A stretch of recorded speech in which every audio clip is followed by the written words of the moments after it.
Hello welcome back ටු මයි YouTube channel. කොහොමද ඔයගොල්ලන්ට? ඔන්න මම අද සති දෙකමාරකට වගේ කාලයකට පස්සේ තමයි මම ඔයගොල්ලන්ට වීඩියෝ එකක් ගේන්නේ. අපි අද බලමු කොහොමද underwater cleanup එකක් වෙන්නේ කියලා. ඔයගොල්ලෝ මගෙන් ඩිග්‍රී ගැනත් විස්තර අහලා තිබ්බා. මම ඔයගොල්ලන්ට ඒක ගැන වීඩියෝ එකක් ඉස්සරහට ගේන්නම්. හරිද? මේ අද මම ඔයගොල්ලන්ට පෙන්නන්න යන්නේ. ඉතින් වෙනස්ම විදිහේ වීඩියෝ ගන්න නිසා අපි බලන් ඉමු. කොහොමද මේ විදිහේ underwater cleanup එකක් වෙන්නේ කියලා. ඉතින් ඕනි කරන බරු ටිකත් මම ලෑස්ති කරගෙන දැන් මේ උදේ පාන්දරම යන්නේ. කට්ටිය එකතු වෙනවා කිව්වා ටවුන් එකට. ඉතින් ටවුන් එකට එකතු වෙලා අපි ඔක්කොම එකවර තමයි ඒ අදාළ ඩයිවිං සෙන්ටර් එක තියෙන තැනට අපි යන්නේ. හරිද? ඩයිව් එකක් තමයි යන්නේ. ඩයිව් කරලා තමයි underwater cleanup එක කරන්නේ. මම ඔයගොල්ලන්ට ඒක ගැන විස්තර ඉස්සරහට කියන්න. අනේ මගේ අද වොයිස් එක ගහලා ගිහිල්ලා තියෙන්නේ. මොකද මට හැම්බිරිස ඇදිලා ඉන්නේ. හරිද? පොඩක් යනුණු වගේ ඇහෙන නැති ගණන් ගන්න එපා. හරිද? හි මේ හරි. දැන් අපි දැන් මේ ලොකේෂන් එකට ඇවිල්ලා ඉන්නේ. ඊට පස්සේ මෙතන පොඩි arrangements වගේක් තියෙනවා කරගන්න. ඒ කියන්නේ ඩයිව් එකට කලින් කරන දේවල් මම ඔයගොල්ලන්ට මේ දේවල් හැම එකක්ම step by step පෙන්නන්නම් කොහොමද අපි කරගන්නේ කියලා. දැන් මේ මම මඩිස් ගෙඩියක් කන්නේ. මොකද බලට මොන හරි දෙකක් දාගන්න ඕනේ ඩයිව් එකට කලින්. අපිට ඒකට එනර්ජි එක ඕනේ හොඳට. හැබැයි ලොකුවට දේවල් කන්නත් හොඳ නෑ. මොකද වමන යන්න පුළුවන් පොඩක් හරි එහෙම ප්‍රශ්න ඇති වෙනවා. හරි ඉතින් මේක තමයි අපේ වැඩේ තියෙන ෆස්ට් ස්ටෙප් එක. මේක සාමාන්‍යයෙන් අපි ඇඳුමක් වුණත් ෆිට ඔන් කරලා බලලානේ අපිට ගැලපෙන එක තෝරගන්න. ඉතින් මේකෙදිත් මේ අදාළ BCD එක නැත්නම් ලයිෆ් සේවිං ජැකට් එක වගේ අපි මේ කළු පාට දාගෙන ඉන්න එක අපේ සයිස් එකට ගැලපෙනවද කොහොමද ජස්ට් වෙනවද කියලා බලලා තමයි අපිට ඒක හරියට දෙන්නේ. ඉතින් මේ විදිහට ඒක ඇඳලා බලලා ඒ දාගන්න ඕනි බෙඩ්ස් තද කරලා ඒවා වැටෙනවද හරියට ලොක්ස් වෙනවද ඒ විදිහට කියලා බලලා තමයි අපිට අදාළ ඒ BCD එක දෙන්නේ. හරිද? ඊට පස්සේ ටැංක් එක මේ තමයි ටැංක් එක. ටැංක්ස් වල අපි මේ BCD එක මොකද්ද හයි කරගන්න ඕනි. ඒ කියන්නේ ඒකට සෙට් කරගන්න ඕනි. ඊට පස්සේ අපි ඇඳුම ඇඳ ගන්න ඕනි. ඊට පස්සේ තමයි අන්තිමට තමයි ඩයිව් එකට යන්නේ. සාමාන්‍යයෙන් අපි මේකට අපේ ස්විමින් වලට අඳින මොකක් හරි කිට් එකක් ඒ කියන්නේ අත් දිගට අඳින්න පුළුවන් එක්කයි කකුල් දිගට හරි කකුල් කොටට හරි අඳින්න පුළුවන් මොකක් හරි අපේ ඇඳුමක් යටින් ඇඳ ගන්න ඕනි. ඊට පස්සේ අපිට එහෙම වෙට් සූට් එකක් දෙනවා. හැබැයි මෙතෙන් අපිට වෙට් සූට් එකක් හම්බුන්නේ නැහැ. සාමාන්‍ය වෙට් සූට් එකක් දෙනවා. මොකද මුහුද යටට යන්න සීතල වැඩි වෙන නිසා අතර අපිට පොඩක් දරා ගන්න අමාරු වෙන අය ඉන්නවා. එහෙම ප්‍රශ්න ඇති වෙන්න පුළුවන් නිසා තමයි වෙට් සූට් එකක් කියලා එකක් දෙන්නේ. හරිද? මේ තියෙන්නේ අර කිව්වා වගේ BCD එක නැත්නම් අර ජැකට් එක අපේ ටැංක් එකට කොහොමද සෙට් කරගන්නේ කියලා ඒක අපිට තනියෙන් කරගන්න ඕන හැතෙන්දී. මේ ඉන්න අපේ ටීම් එකේ කට්ටිය මම ඔයගොල්ලන්ට මේ කරන්න යන වැඩේ ඉස්සරහට මම කියන්නම්. ඔක්කොම පෙන්න කියලා දුන්නොත් එහෙම මේ මෙතන ස්ටෙප් එක මොකක්ද කියලා ඔයගොල්ලන්ට මට ඒක කියා ගන්න බැරි වෙනවා. ඉස්සෙල්ලාම මේ විදිහට අපේ ජැකට් එක ඕන ටැංක් එකට සෙට් කරගත්තා. ඊට පස්සේ අපි මේ ටික අපිට අදාළ මුහුද ළඟට ට්‍රාන්ස්පෝර්ට් කරගන්නවා. අර විදිහට ලොරියට තම තමන්ගේ අදාළ ෆින්ස් ඊට පස්සේ ටැංක් එක ඊට පස්සේ BCD ඒ ටික ඔක්කොම ළඟින් තියාගෙන හරියට පැක් කරලා තමයි අරගෙන ගිහිල්ලා මේ විදිහට තමන්ගේ අදාළ එක ඔය විදිහට කරට දාගෙන ඒ අදාළ ලොකේෂන් එකට මෙන්න මේ විදිහට යන්න ඕනි බෝට් එකට. හරි මම දැන් ඔයගොල්ලන්ට කියන්නම් මේ මොකද්ද වෙන්නේ කියලා. හරිද? අපේ තියෙනවා සනමරේ කියලා ඕගනයිසේෂන් එකක්. ඒ කියන්නේ එක NGO එකක්. ඉතින් ඒක මේ ග්ලෝබල් ඕගනයිසේෂන් එකක්. ඔයගොල්ලෝ සමහර අය නම් අහලත් ඇති. ඉතින් එන්නේ ඒ ඕගනයිසේෂන් එකේ අපේ කැම්පස් එක නියෝජනය කරන ඒ කියන්නේ රිප්‍රසන්ටේටිව් ටීම් එකෙන් කොටසක් තමයි මේ ඩයිව් එකට අද යන්නේ. හරිද? ඩයිව් එකට බහින්නේ අපෙන් 6 දෙනෙක් වගේ. ඊට අමතරව ඒ ඩයිවිං සෙන්ටර් එකේ ඒ ඩයිව් එක අපි එක්කන් යන කට්ටියගෙන් බඩීස්ලා 6 දෙනෙක් ඒ කියන්නේ අපේ සපෝට් එකට 6 දෙනෙක්ව බස්සනවා. මොකද තනියෙන් අපිට මේ හැම දෙයක්ම කරගන්න බැරි වෙන හින්දා. තව දෙයක් තමයි මේකේ අන්ඩර්වෝටර් ක්ලීනප් එක කියලා කියන්නේ. දැන් මෙතන අපි දැන් මේ බෝට් එකේ නැගලා යනවා. ඒ අදාළ ලොකේෂන් එක තියෙන තැනට. ඕගොල්ලන්ට මේ පේන්නේ ඒක ගැඹුරු මුහුද. අපි සාමාන්‍යයෙන් මීටර් 20 වගේ යටට එදා ගිහිල්ලා තිබ්බා කියලා කිව්වා. අපිට ලයිසන් එක තියෙන්නේ මීටර් 18 තමයි ලයිසන් එක අපි ගන්නෙ. ලයිසන් ගන්න එක ගැන මම පස්සේ කියන්නම්. දැන් මෙතන වැඩේ ගැන කිව්වොත් එහෙම මෙතන තියෙනවා නැවක සුම්බුන්. හරිද? කියන්නේ සුම්බුන් වෙච්ච නැවක් තියෙනවා. ඒ නැවේ අර මාළු දැල් තියෙනවනේ. ඒ කියන්නේ දැන් මේ හරි දැන් මාළු අල්ලන කට්ටියගේ මාළු දැල් ගැලවිලා ගිය ඒවා, කැඩිච්ච ඒවා, නැත්නම් අතුරුදහන් වෙච්ච මාළු දැල්, ඒ වගේ දේවල් මේ සුම්බුන් වල පැටරිලා තියෙනවා. ඉතින් ඒ වගේ උතර සත්තු පැටලෙන්න එන්න පුළුවන්, මාළු අහුවෙලා ඒ කට්ටිය නිකන් අපරාධ මැරිලා යන්න පුළුවන්. ඉතින් ඒ වගේ ප්‍රශ්න නිසා තමයි මේ වගේ සාමාන්‍යයෙන් අන්ඩර්වෝටර් ක්ලීනප් එකක් කරන්නේ. හරිද? ඒකේ ප්‍රධාන අරමුණ වන්නේ ප්‍රධාන අරමුණ තමයි සාමාන්‍යයෙන් ඕෂන් කන්සර්වේෂන් කියන ඒ පැත්ත තමයි මේකෙන් වෙන්නේ. හරිද? හරි ඉතින් ඊට පස්සේ මෙතෙන්දී අපි ඒ යටට ගිහිල්ලා අපිට පිහි දෙනවා, ග්ලව්ස් දෙනවා, කතුරු දෙනවා. ඒ කියන්නේ මට නම් හම්බුන්නේ නැහැ. මම කියන්නේ දැන් අපිත් ඒ කියන්නේ බඩේට හරි ඒ දේවල් දෙනවා. ඊට පස්සේ අපි මොහොතට ගිහිල්ලා බහැලා මේ ඒ net කපලා ඒවා අපිට බෑග් දෙනවා.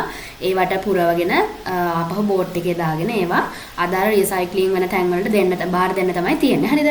ඉතින් මේ වැඩේට ලොකු එෆර්ට් එකක් දාන්න නම් මොකද අපි ගොඩාක්ම අර එක්ස්පීරියන්ස් ඩයිවර්ස්ලා නෙවෙයි නිසා වෙනාට මේ වගේ ඔපචුනිටි එකක් ඇත්තටම හොඳයි අපිට එක්ස්පීරියන්ස් එකක් ගන්න. ඒ වගේම අපේ ඩයිව් ලොග් බුක් එකක් තියෙනවා. අපිට ඒතර ඒකේ ලොග් බුක් එකේ ඩයිව්ස් ලොග් කරගන්න පුළුවන්. ඒ කියන්නේ ඩයිව්ස් කොච්චර අපි කරලා තියෙනවද කියලා.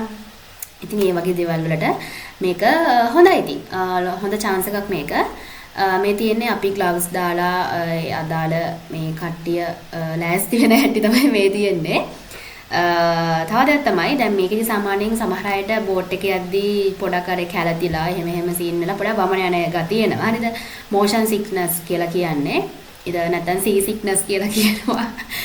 මට ඒක තියෙනවා. හරිද? මම කොහොමත් බෙහෙත් පෙත්තක් බීලා ගිය එකට ඒ වුණාට මට ඒක බෝට් එකේදී අපි පොඩි ස්නැක් එකක් ගන්නවා මේ. ඉතින් මට ඒක ගත්ත ගමන් අනිත් පැත්තට මේ කොහොම හරි වමනේ ගියා. මට 3 පාරක් විතර වමනේ ගියා. පොඩක් අර මේ අමාරුයි පොඩක් කැලතුනහම චුට්ටක් සමහරට තියෙනවනේ ලෙඩේ බස් එක්ක උනක් ගොඩක් දුර යන්න බෑ වමනේ යනවා. හරිද? ඉතින් එහෙම ප්‍රශ්න තියෙනට අනිවාර්යෙන්ම අර බෙහෙත් පෙත්ත බීලා යන්න. ඒකේ මම හිතන හොඳ බ්‍රෑන්ඩ්ස් ඇති. ඒ වගේ හොඳම බ්‍රෑන්ඩ් එක බීලා ගියත් අවුලක් නැහැ. එතකොට කරගන්න පුළුවන්. හරි ඊට පස්සේ අපි දැන් අදාළ ලොකේෂන් එකට ගිහිල්ලා දැන් මේ කට්ටිය කොහොමද දන්නවනේ මේ බෝට් එක තියෙන්නේ කොහෙද මේ සුන්බුන් වෙච්ච නැව තියෙන කොහෙද කියලා මේ කට්ටිය ඔල්රෙඩි දන්නවා.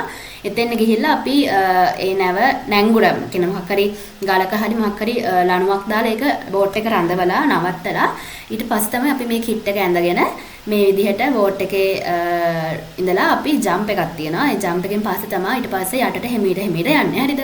ඔයගොල්ලෝ බලා ගන්න මෙතන මම පොඩක් කෑ ගහලා පොඩක් මේවා වෙනවා. මේක පොඩක් අපි දැන් මේ අවුරුදු 1මාරකේ වගේ තමයි මේක කරන්නේ. ඊට පස්සේ ලයිසන් අරගෙන අවුරුදු 1මාරකට වගේ පස්සේ තමයි දැන් ආපහු මේ ඩයිව් එකට බහින්නේ. නිසා පොඩක් අර පැනික් වෙලා මේ එහෙම පොඩක් කලබල වෙලා ඉන්නේ මේ වෙලාවේ. තව ඉඳ ගන්න. දැන් කකුල් දෙක උඩට ගන්න. කකුල් දෙක බංකුවට තියාගන්න. ඉඳ ගන්න ඕනේ. ඔබට ඉඳ ගත්තා නේද?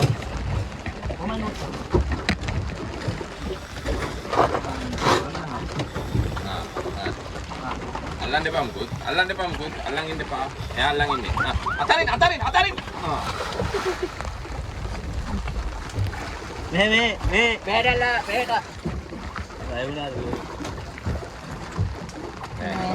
බයලා නෑ බෑඩ.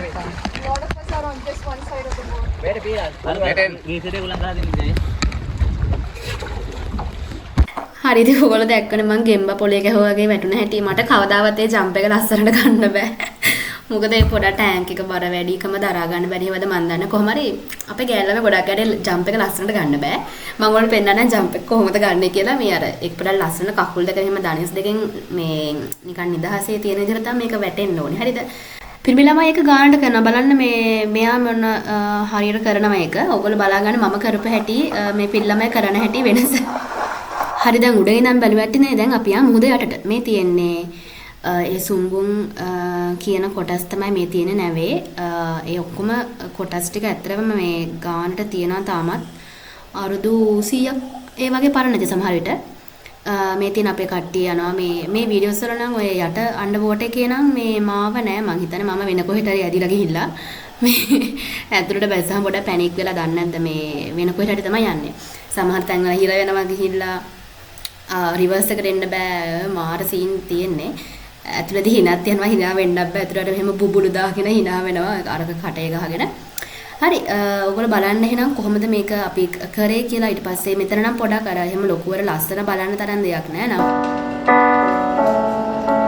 I just hope you lie next to somebody who knows how to love you like me. There must be a good reason that you're gone. Every now and then I think you might want me to come show up at your door, but I'm just too afraid that they'll be. මේ තියෙන්නේ ගොඩක් මාළු දැල් මේ වගේ සුන්බුන් වල පැටලිලා තියෙන හැටි.